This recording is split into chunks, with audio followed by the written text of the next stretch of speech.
Hello everyone and welcome back to another video. Today I have used a pretty long video going through every single way you can get your dark Aether Camo the fastest way on the map FIREBAZE Z. We will be going through the early game, the mid game and late game, and we'll be going through strats you can use to get yourself dark Aether as fast and as quickly and efficient as possible. Anyways, no messing around, let's get into the video. Enjoy. So for the first section of today's video will be the early game setup. What I like to do is go through the first round and then I make my way to this area. I then strafe jump onto this barrier and then I move up. This will save you on buying the first door, which costs you around 1250 points. The next thing I do is that when I enter the FIREBAZE area, I end up just grinding points until round 4. Then I go through all of the Aether generators as normal.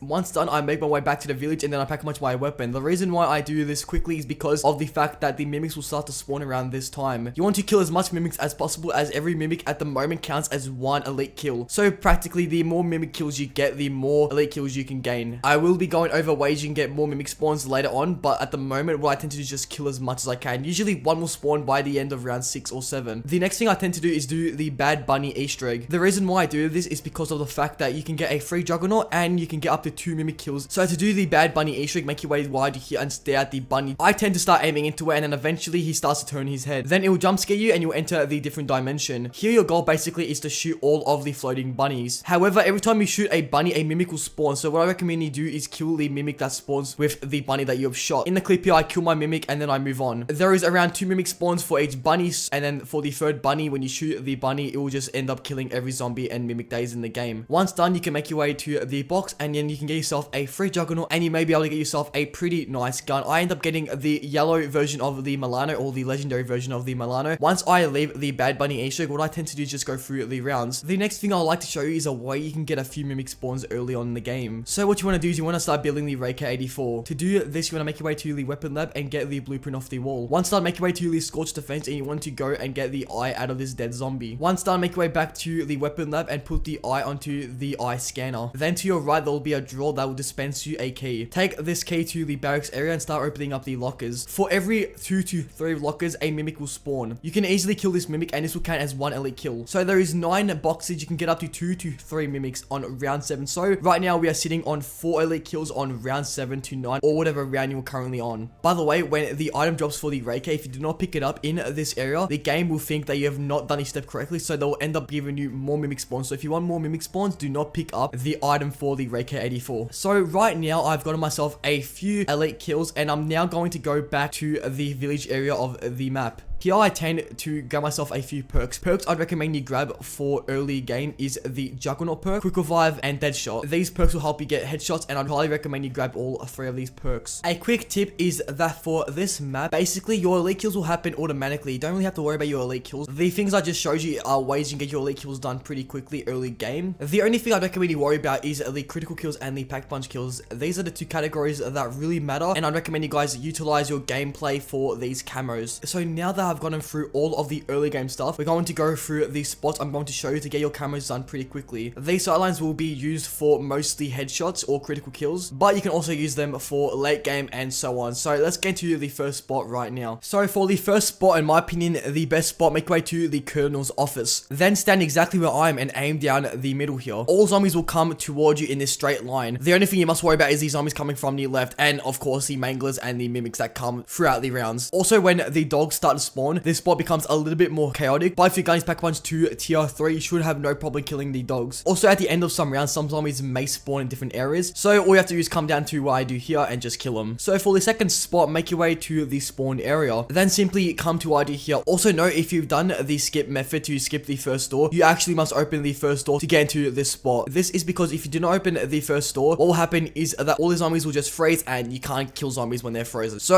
I'd recommend you guys open the door. Once done, stand exactly where I am and aim down this site. This spot is very good, but I recommend this spot is used for the early rounds, such as round 10 to 20. After these rounds, the spot can become a little bit chaotic. I recommend you guys switch spots, but a good thing this spot has is that you got ammo and you got pack a punch right next to you. So yeah, this spot is very good in case you guys do run out of ammo. Also, the next thing I like to mention is that on assault rounds, just go to the assault round. Don't worry about the spot. You would much rather just go to the assault round, get it done, and just get it over and done with. However, if you do not go to the assault round, what will happen is that you'll lose power in that specific area. So say I had the assault round at the scorched defense. If I did not go to it, I'll just lose power in that area. A quick tip for the assault rounds is that when you start the assault round, wherever the sentry turret starts to shoot at is where these zombies will spawn. So what you can just do is get your ring of fire ability and just spray in that area. It's just a little tip, and once done, grab the max ammo and you are free to go to your spot that you have chosen. So coming in a number 3rd spot will be a sight line in the data center area. This spot is very good. It is most reminiscent to the spot in the Maschine, the rooftop area. But what separates this spot to the amazing rooftop spot in the Maschine is that this spot, you must be more versatile in your shots and make sure you go for the heads, as if you do not go for the critical kills in this spot, it becomes pretty chaotic. But if you stand where I do here and aim down this site, you should be pretty fine. And the good thing about this spot is that if you fall down, there is a workbench waiting below you, and there is also a armor stand. Also, there is speed color in case you want to grab that. I recommend this spot if you're going for critical kills and kills. It has very fast zombie spawns, and if you do go for headshots, this spot is amazing. You'll get it done pretty quickly. Also, I'd like to add a quick tip for the overall video is that if you want, you can just half the 2500 critical kills that is required and get 1250 kills a game. This is in case you want to go for 1250 critical kills, then stop, restart the game, and just go for the other 1250 critical kills that you need. For the next spot, make your way to the courtyard. Make your way onto the rooftop here and just stand exactly where I do. Then just aim down this side and headshots become really easy. This spot I'd recommend for mid-game, so rounds 20 to 40. It is a very good spot, and the good thing about it is that you have pack-a-punch next to you, you have the ammo cache next to you, you have the armor stand next to you, and you have the wonder fist next to you, meaning that you have everything you need in one spot. And in case you're down, just go below you and just buy yourself another self-revive. A tip I'm going to give you for this spot is that if you stand far enough back, what will happen is that the zombie that jumps from behind you to the platform